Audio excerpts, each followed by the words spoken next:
All right, Shalom. First and foremost, I would like to give all praises, honor, and glory unto Yahweh, Bahashem Yahushai.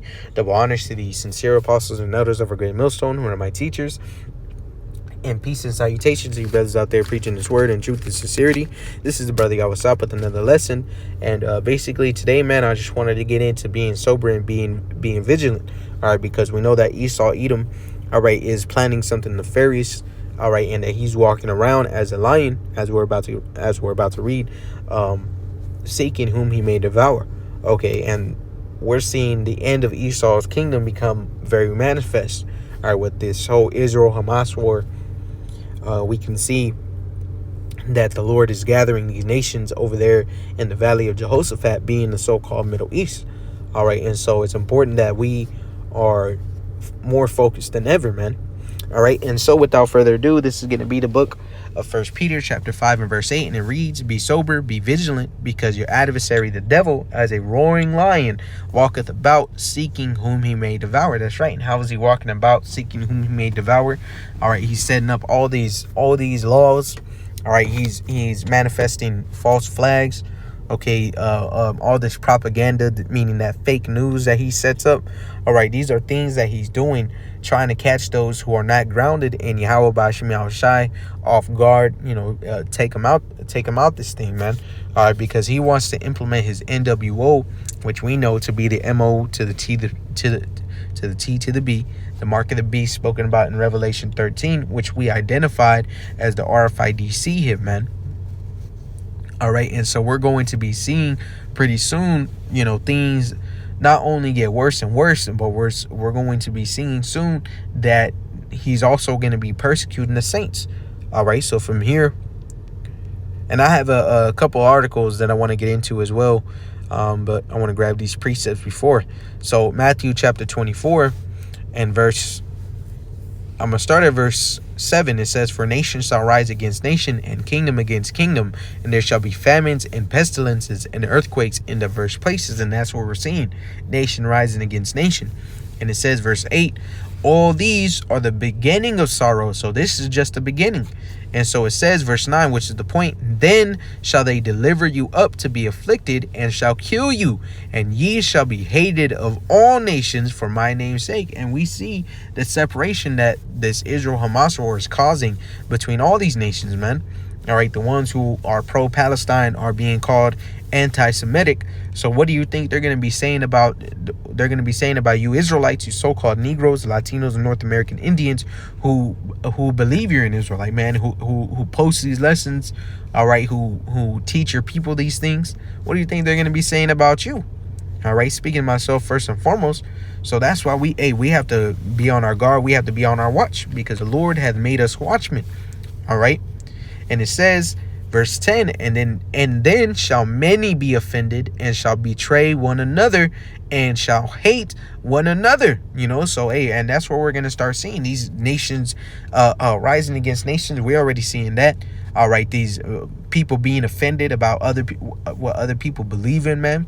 All right, these things are gonna get worse and worse. All right, and so to get an example of that, it says, this article says, "A real threat. Experts warn of Hamas-connected terrorists crossing U.S. border."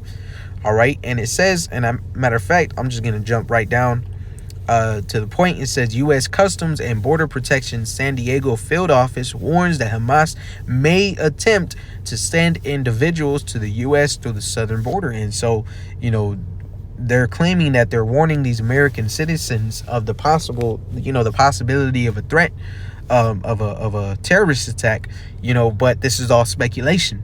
All right, this is all what they think may happen. All right, because the two words to look out for are may and attempt. All right, this is all meaning that they're warning you about a situation that hasn't happened yet.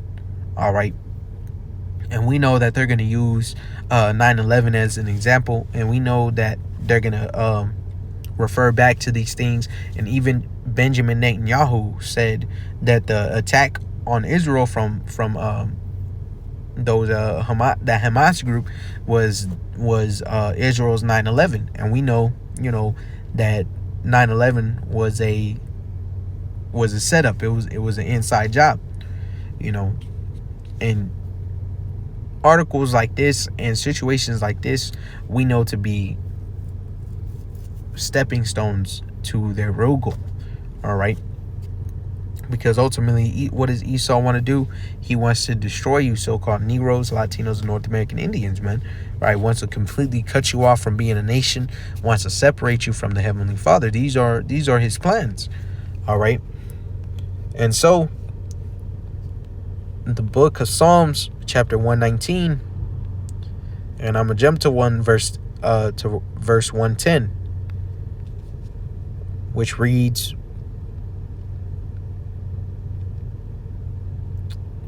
"The wicked have laid a snare for me, yet I err not from thy precepts." That's right. So we see the wicked laying a snare.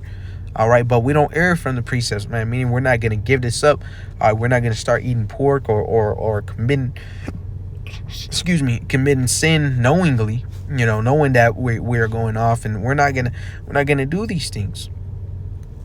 All right. Why? Because verse 111, "Thy testimonies have I taken as an heritage forever, for they are the rejoicing of mine heart." That's right. So this is the rejoicing of our heart, man. If we don't have this, we don't have nothing. All right. Because if you don't believe in Yahweh Bashim Yahushai, you don't believe that these things are going to come to pass, not only the bad, but also the good, then you really have no hope. Because everyone knows that World War III, is gonna be the end of time. Why? Because it's gonna be fought with nuclear war. People know, and that's why they fear World War III, man. All right, but hey, the Lord tells us that that's not the end of us. That's the end of Esau, man.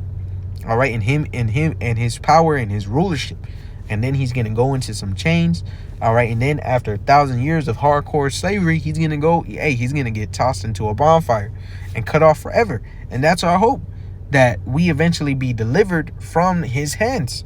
All right. And unfortunately for him, his being delivered from his hands means his destruction, because we know as Pharaoh, he's not going to want to let us go, man, because that pride eats at him. He has to be the top dog. He has to be stronger than God in a sense. But we know that this is all his pride. All right. And my next precept, I want to get the book of Revelation, chapter 12 and verse 12. And it reads, "Therefore rejoice ye heavens, and ye that dwell in them. Woe to the inhabitants of the earth and of the sea, for the devil is come down unto you, having great wrath, because he knoweth that he hath but a short time." That's right. He's going to come down unto us having great wrath, because he knows that he has a short time. All right. And he's setting up all these false flags, all this propaganda. All right. Which I'll post the link of this article in the description. That way you can read it on your own. But I want to go ahead and jump to my next one. But this one says, DPS and Office of Emergency Management conduct statewide emergency response exercises. All right. And this is another example of what to look out for. All right. Why? Because they're conducting this, and I believe this is just in Texas. I'm not too sure if it's happening in any other state, but they're conducting these emergency response exercises, man. All right. At the same time of this war going on. All right. So we know that, hey, through the Spirit, we can see that he's planning something nefarious, man. All right. Matter of fact, I believe, if I have it saved, he also warned American citizens, about he warned about American citizens about possible attacks on them. See if I can grab it real quick. Oh, this is a good one too. The Hamas apocalypse has crafted a new world order. The start of the summer had been filled with hope. Burnley had just beaten Liverpool in the FA Cup final thanks to a goal by England international Bert Freeman. The wedge was gorgeous. Matter of fact, I want to go ahead and jump down. And that's that precept, for when they shall say peace and safety, then sudden destruction cometh upon them.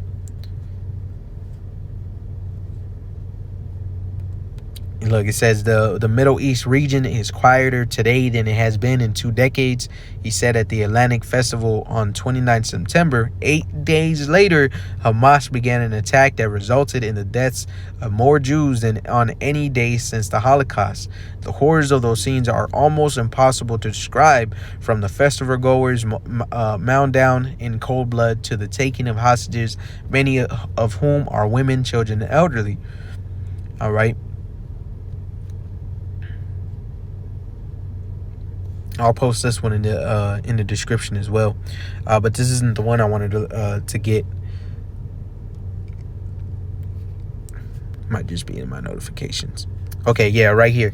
It says U.S. warns every American abroad to be cautious. It says the U.S. Department of State issued a rare worldwide caution alert Thursday, urging any American who is overseas to exercise increased caution due to increased tensions in various locations around the world.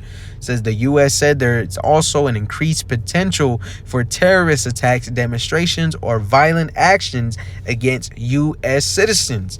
The U.S. Embassy in Beirut also urged American citizens Thursday to make plans to leave the country as soon as possible while commercial options are still available as fighting intensifies near Israel's northern border with Lebanon. So hey, we know that he has a trick up his sleeve, man. We know that he is planning something very nefarious, and when I say he, I mean Esau, Edom, the nation as a whole. All right, but specifically the elites, man. All right, the so-called white man. And so from here, we'll go ahead and end it off on this, man. I didn't want to make this lesson too long, but pretty much these are things that we need to look out for. These are things that we need to keep our eye on, because we know that he's planning something. All right, and so Psalm 64 verse 1, to the chief musician, a psalm of David: hear my voice, O Yahweh, in my prayer. Preserve my life from fear of the enemy. That's right, because we know that, hey, he wants to completely eliminate us, man. All right, and so we have to trust in Yahweh B'Shem Yahushai to hide us and to keep us safe. So it says, verse 2, hide me from the secret counsel of the wicked, from the insurrection of the workers of iniquity. And you saw, hey, is this Israel-Hamas war has sparked a new world order, roughly paraphrasing that title. And so it says, verse 3, who whet their tongue like a sword and bend their bows to shoot their arrows, even bitter words. Because Esau's all about casting illusions, man. All right. It's all about causing all these distractions so that way he can forward his true agenda. And so it says, verse 4, that they may shoot in secret at the perfect. Suddenly do they shoot at him and fear not. So you're going to see pretty soon, Esau, Edom is going to crack down on us, man. All right, and not on us only, you Israelites, you so-called Negroes, Latinos, North American Indians, and those of you who know you're Israel, but also those of you who live in America, man. All right, he's going to be cracking down on you if you're not pro-Israel. Hey, we can't tell you exactly how it's going to happen. Hey, but through the Spirit, we can tell you that it is going to happen, because this is prophesied. And it says, verse 5, they encourage themselves in the evil matter. They commune of laying snares privately. They say, who shall see them? That's right. And who's going to see them? The Heavenly Father. All right. Yahweh B'Shem Yahushai and his angels. All right. And then he's going to reveal these things unto us. All right. So we see these things through the Spirit before they carnally manifest. All right. And so with that being said, I pray, or matter of fact, we'll continue in it. Verse 6, it says, they search out iniquities. They accomplish a diligent search. Both the inward thought of every one of them and the heart is deep. That's right, because they've planned these things out for years, man. Look up the protocols of the elders of Zion. They say this is false news and whatever, but read it for yourself, and you'll see, man, that, hey, this was all planned. All right. And it says, but Yahweh shall shoot at them with an arrow. Suddenly shall they be wounded. So they shall make their own tongue to fall upon themselves. All that see them shall flee away. And hey, these people are waking up and they're saying, look, you Israelis are a bunch of liars. You deserve what is happening to you, such and such, man. These people are rising up against them, man. And it says, and all men shall fear and shall declare the work of Yahweh, for they shall wisely consider of his doing. Just like during the time of Exodus, man. Whenever those Egyptians saw, okay, this is the doing of the Heavenly Father, what did they do? They warned their Pharaoh and said, look, this may just be the work of God. So these people, they're going to start acknowledging like this can only be God doing this, which his name is Yahweh, man. All right, because I've seen videos upon videos of people like, everything kind of is lining up with the Bible, and these are atheists talking, man. So hey, now is high time to awake out of sleep. Romans 13, and it says, verse 10, the righteous shall be glad in Yahweh and shall trust in him, and all the upright in heart shall glory. And why is that? Because the Most High, Yahweh, Ba'ashem Yahushai, is going to deliver us and save us from the hand of our enemies. Despite all these nefarious plans that he has going on, all these stepping stones that he's going to use to build up to his true agenda, and when he finally reveals it, all right, hey, we know and we see these things. All right. And so with that being said, I pray that this lesson was edifying and uplifting of the spirit. Once again, I want to give all praises, honor, and glory unto Yahweh, Ba'ashem Yahushai, double honors to the sincere apostles and elders over Great Millstone. Until the next time I say, Shalom.